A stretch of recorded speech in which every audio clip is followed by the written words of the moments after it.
Sorry இந்த மாதிரி வருங்க.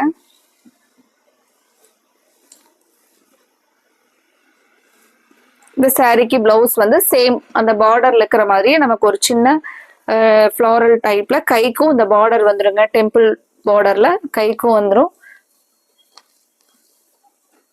எல்லா சாரிக்கும் நமக்கு இதே மாதிரி தாங்க வரும். இப்போ ஒவ்வொரு சாரி கலர்ஸா நம்ம இந்த மாதிரி பார்த்துடலாங்க. அடுத்த கலர் பாருங்க, ஒரு காஃபி ப்ரௌன் கலர்ல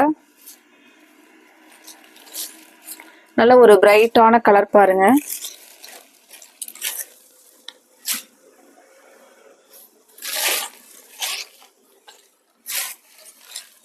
இந்த மாதிரி ஒரு பிரைட் ப்ரௌன் கலர் அழகான சாண்டில் ஃப்ளாரல் டைப் பார்டரோட சாரி வந்துருங்க. ஃப்ரெண்ட்ஸ், இந்த கலெக்ஷன்ஸ் வந்து உங்களுக்கு பிடிச்ச